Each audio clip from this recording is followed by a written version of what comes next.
Homenaje a Miguel de Cervantes en el Día del Español. El Quijote, capítulo 8. Del buen suceso que el valeroso Don Quijote tuvo en la espantable y jamás imaginada aventura de los molinos de viento, con otros sucesos dignos de feliz recordación.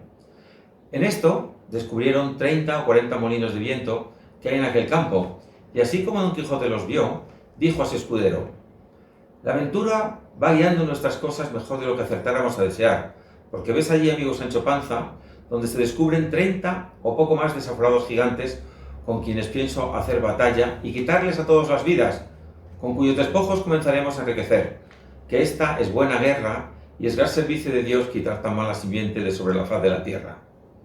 ¿Qué gigantes?, dijo Sancho Panza. Aquellos que allí ves, respondió su amo, de los brazos largos que los suelen tener algunos de casi 2 leguas. Mire vuestra merced, respondió Sancho, que aquellos que allí se aparecen no son gigantes sino molinos de viento, y lo que en ellos parecen brazos son las aspas, que volteadas del viento hacen andar la piedra del molino. Bien parece, respondió Don Quijote, que no estás cursado en esto de las aventuras. Ellos son gigantes, y si tienes miedo, quítate de ahí y ponte en oración en el espacio que voy a entrar con ellos en fiera y desigual batalla.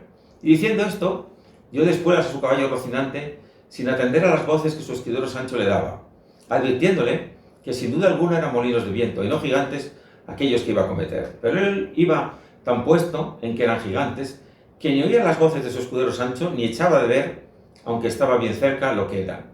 Antes iba diciendo en voces altas: no fuyades, cobardes y viles criaturas, que un solo caballero es el que os acomete.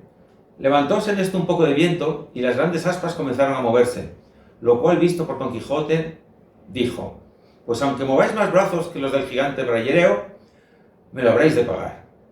Y en diciendo esto y encomendándose de todo corazón a su señora Dulcinea, pidiéndole que en tal trance le socorriese bien cubierto de su rodela con la lanza en ristre, arremetió a todo galope de Rocinante y embistió con el primer molino que estaba delante, y dándole una lanzada en el aspa, la volvió al viento, le volvió el viento con tal furia que hizo la lanza pedazos, llevándose tras sí al caballo y al caballero, que fue rodando muy maltrecho por el campo.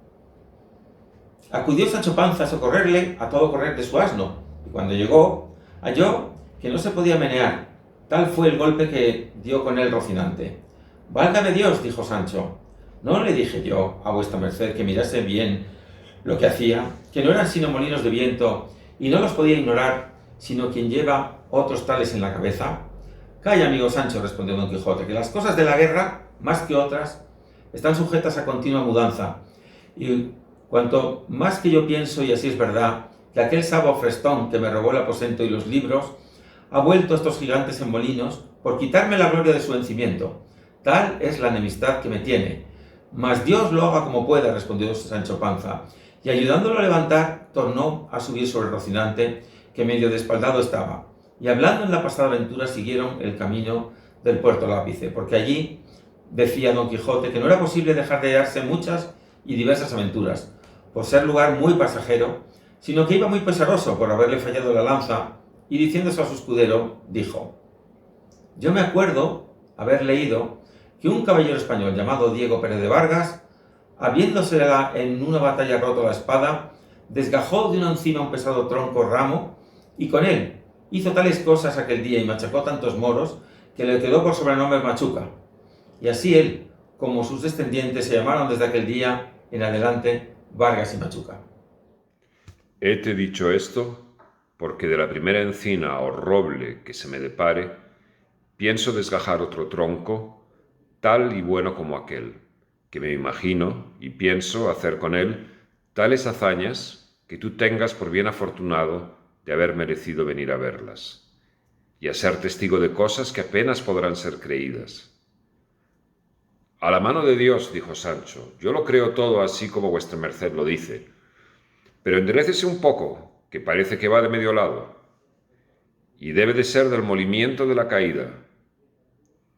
Así es la verdad, respondió Don Quijote, y si no me quejo del dolor, es porque no es dado a los caballeros andantes quejarse de herida alguna, aunque se les salgan las tripas por ella.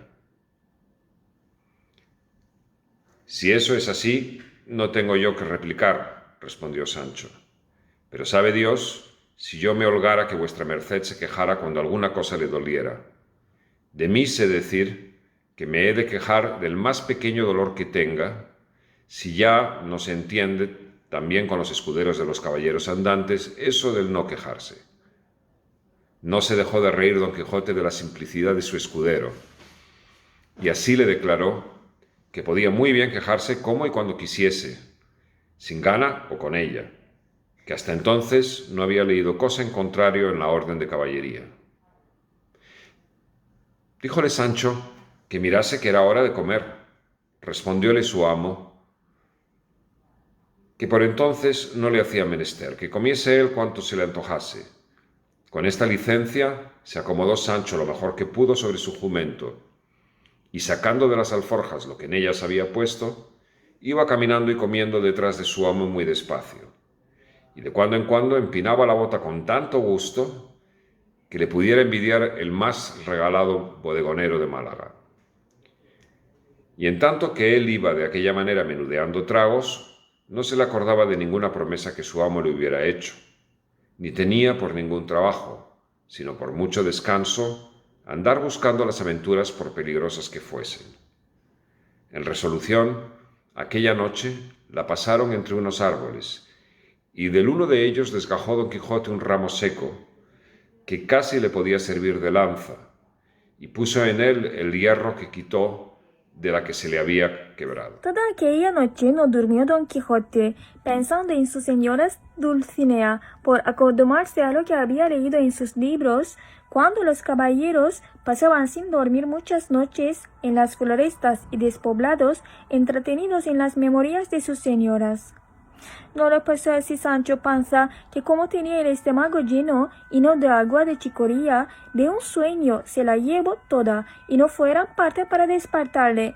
Si su amo no lo llamara, los rayos del sol que le daban en el rostro, ni el canto de las aves, que muchas y muy regocijadamente la venida del nuevo día se le daban. Al levantarse dio un tiento a la bota, hallóla algo más flaca que la noche antes, y se le afligió el corazón por parecerle que no llevaban camino de remediar tan presto su falta. No quiso desayunarse Don Quijote porque, como está dicho, dio en sustentarse de sabrosas memorias. Tornaron su comenzado camino del puerto Lapice, y ahora de las 3 del día le descubrieron. Aquí dijo, enviándolo Don Quijote, podemos, hermano Sancho Panza, meter las manos hasta los codos en esta que llaman aventuras. Mas advierte que aunque me veas en los mayores peligros del mundo, no has de poner mano a tu espada para defenderme. Si ya no hubieres que los que me ofenden es canalla y gente baja, que en tal caso bien, puedes ayudarme, pero si fueran caballeros, en ninguna manera te es lícito ni concedido por las leyes de caballería que me ayudes, hasta que seas armado caballero. Por cierto, señor, respondió Sancho, que vuestra merced será muy bien obedecida en esto, y más que yo de mío me soy pacífico y enemigo de meterme en ruidos y pendencias. Bien, es verdad que en lo que tocare a defender mi persona no tendré mucha cuenta con esas leyes, pues las divinas y humanas permitan que cada uno se defienda de quien quisiera agraviarle. No digo yo menos, respondió Don Quijote, pero en este de ayudarme contra caballeros has de tener a raya tus naturales ímpetus. Digo que sí lo haré, respondió Sancho, y que guardaré ese precepto tan bien como el día del domingo. Estando en estas razones, asomaron por el camino 2 frailes de la orden de San Benito, caballeros sobre 2 dromedarios que no eran más pequeñas 2 mulas en que venían. Traían sus anteojos de camino y sus quitasoles. Detrás de ellos venía un coche con 4 o 5 de a caballo que les acompañaban, y 2 mozos de mulas a pie. Venía en el coche, como después se supo, una señora vizcaína que iba a Sevilla, donde estaba su marido que pasaba a las Indias con muy honroso cargo. No venían los frailes con ella, aunque iban el mismo camino, mas apenas los divisó Don Quijote, cuando dijo a su escudero: O yo me engaño, o esta ha de ser la más famosa aventura que se haya visto, porque aquellos bultos negros que allí parecen deben ser, y son sin duda, algunos encantadores que llevan hurtada a alguna princesa en aquel coche, y es menester hacer esta tuerta a todo mi poderío. Peor será esto que los molinos de viento, dijo Sancho. Mire, señor, que aquellos son frailes de San Benito y el coche debe de ser de alguna gente pasajera. Mire que digo que mire bien lo que hace, no sea el diablo que le engañe. Ya te he dicho, Sancho, respondió Don Quijote, que sabes poco de achaques de aventuras. Lo que yo digo es verdad, y ahora lo verás. Y diciendo esto se adelantó y se puso en la mitad del camino por donde los frailes venían, y en llegando tan cerca que a él, le pareció que le podían oír lo que diese. En alta voz dijo: Gente endiablada y descomunal, dejad luego al punto las altas princesas que en ese coche lleváis forzadas, si no, aparejaos a recibir presta muerte por justo castigo de vuestras malas obras. Detuvieron los frailes las riendas y quedaron admirados, así de la figura de Don Quijote como de sus razones, a las cuales respondieron: Señor caballero, nosotros no somos endiablados ni descomunales, sino dos religiosos de San Benito, que vamos a nuestro camino y no sabemos si en este coche vienen o no ningunas forzadas princesas. Para conmigo no hay palabras blandas, que ya yo os conozco. Permitida canalla, dijo Don Quijote. Y sin esperar más respuesta, picó a Rocinante, y la lanza baja arremetió contra el primer fraile, con tanta furia y denuedo, que si el fraile no se dejara caer de la mula, él le hiciera venir al suelo mal de su grado, y aún mal ferido, si no cayera muerto.